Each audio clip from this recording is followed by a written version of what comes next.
بعد انقطاع دام لمده سنتين قررت ان انا ارجع تاني باعاده صوت المحتوى اللي انا كنت بقدمه. بس ممكن الاول تعرفيها بنفسك؟ طبعا 98% منكم مش عارفني لان قناتي ما كانش عليها مشتركين كتير، يعني هما 15 مشترك بس.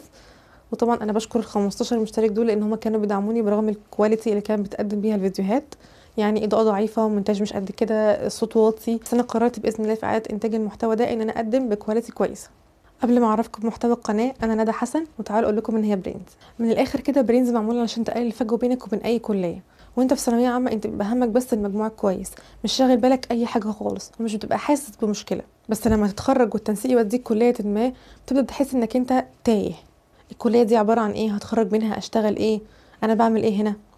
حتى لما بيعملك محاضره تعريفيه عن الكليه، انت برضو بتحس انك انت مش مجمع قوي. طب انا هتخصص ايه؟ طيب انا برضو هتخرج اشتغل ايه؟ الكليه دي انا بعمل بيها ايه؟ هفيد بيها المجتمع ازاي؟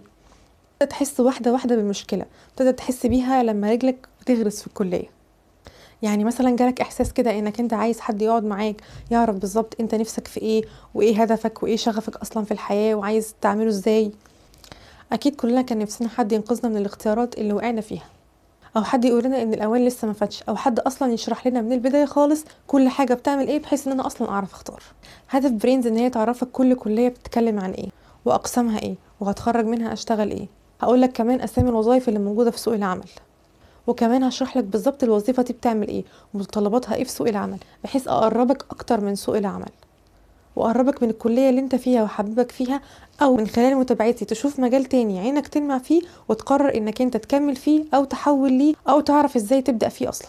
عارف احساس كده اللي هو لما انت تشوف قدامك حاجه اللي هو تحس ان هي هي دي هوايتي اللي انا كنت بحب اعملها زمان، وعايز فعلا اطور نفسي، فيها واشتغل بيها، وعايز اعرف اعمل منها اصلا فلوس. هدف برينز من الاخر انك انت ما تتوهش. لو انت في ثانويه عامه، فهدفي اصلا انك انت قبل ما تدخل اي كليه ورجلك تغرس فيها، تعرف اصلا كل كليه بتتكلم عن ايه ومجالها عباره عن ايه، بحيث تقرر انت عايز تخش انهي كليه في دول. مش لمجرد ان الكليه اسمها رنان وخلاص، او مجموعها عالي وخلاص، او لمجرد ان هي بيتقال عليها ان هي فلوسها كتير مثلا. او لو انت في الكليه، فهدفي باذن الله ان انا اقول لك ان الاوان لسه ما فاتش ولا حاجه. يا اما تحب الكليه باذن الله بسببي، يا اما عن طريق متابعتي تشوف مجال تاني عينك تلمع فيه وتقرر تكمل فيه وتعرف تبدا فيه ازاي، وتجيب منه فلوس كمان. بص، عموما الفكره جات لي من زمان قوي، جات لي من وانا في الكليه. انا يا سيدي كنت في كليه هندسه، وهندسه ضغطها رهيب فوق الوصف. صعب قوي انك انت تكون في كليه هندسه وانت اصلا مش حاببها، لان الضغط اللي هي بتمارسه عليك مش طبيعي. شفت ناس كتير قوي عايزه تحول من المجال اللي هي فيه، عاوز تحول اصلا من كليه هندسه، او لما تتخرج اصلا تعمل كارير شيفت، هي مش عايزه تشتغل بالهندسه دي اصلا. عملت كمان استبيان زمان، وكان معظم الردود اللي جات لي ان فعلا هم مش عايزين يكملوا في الكليه دي، او لما يتخرجوا هيشتغلوا حاجه تانية. طب ليه اصلا مش الاحسن من الاول خالص ان انا اعرف كل مجال بيتكلم عن ايه، او من الاول اقرر انا اصلا عايزه اخش ايه؟ وانت عارف بقى كمان ايه الاصعب من ده كله؟ الاصعب انك انت تقرر انك انت تكمل في اي حاجه وخلاص دخلتها، حاببها مش حاببها مش هتفرق. واصعب حاجه هي الروتين في حاجه انت اصلا ما بتحبهاش، بتكمل فيها كده وخلاص، يعني لغايه ما تموت. بتتحول كده الواحد بيجري في ساقيه، يعني النهارده زي بكره زي بعده مش هتفرق. بس لما انت تكون حابب الحاجة من قلبك، انت بتستحمل ضغطها وبتستحمل كل حاجة فيها، وبتحب انك انت تعملها كل يوم، وبتدور ازاي انك انت تطور نفسك فيها بحيث انك انت مثلا تجيب منها فلوس اكتر، لانك انت فعلا حاببها. لكن اصعب حاجة هي الروتين في حاجة انت اصلا ما بتحبهاش. انا مقدرة احساس الخوف من الكارير شيفت، واحس انك انت اللي هو انا لسه هبدأ من الاول وجديد. بس صدقني انك انت تبدأ من الاول خالص في حاجة انت حاببها احسن من انك انت تكمل في حاجة انت ما بتحبهاش. حتى لو هدفك هو الاستقرار، مش لازم يعني تبقى تنين مجنح، ولا تبقى رئيس شركة، ولا تبقى صاحب شركة، ولا اي حاجة من الحاجات دي، مش لازم. بس على الاقل تكمل في حاجة انت حاببها. طبعا انت ممكن تحس انك انت تهت مني شوية.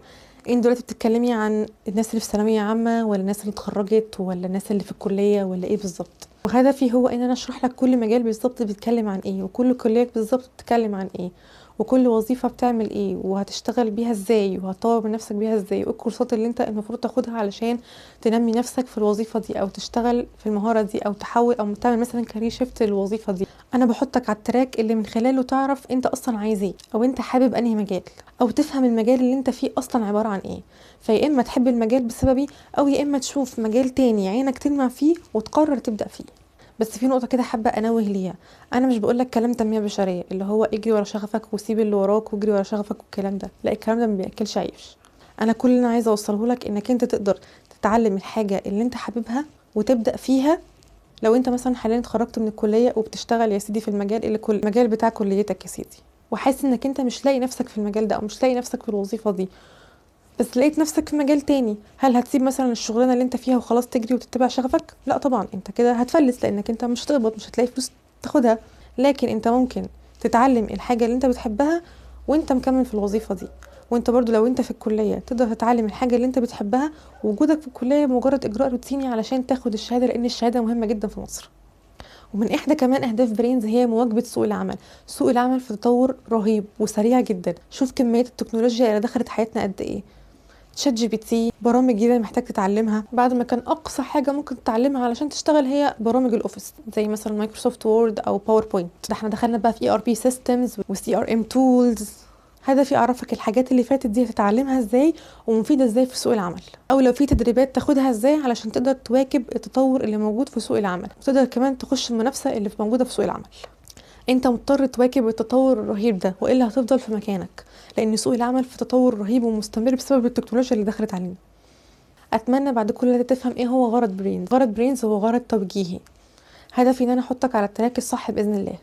انا مش عاوزاك تبقى تايه، عاوزاك تعرف ايه هي خطوتك الجايه وتعملها ازاي، وهتعمل ايه علشان توصل للي بعد كده.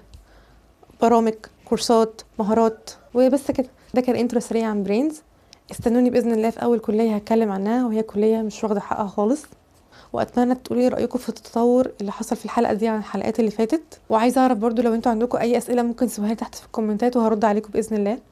ولو عجبتكم الفكره ما تنسوش تعملوا لايك وشير وسبسكرايب وتفعلوا زر الجرس عشان يجيلكم كل جديد. واشوفكم باذن الله في حلقه جديده، وباي باي.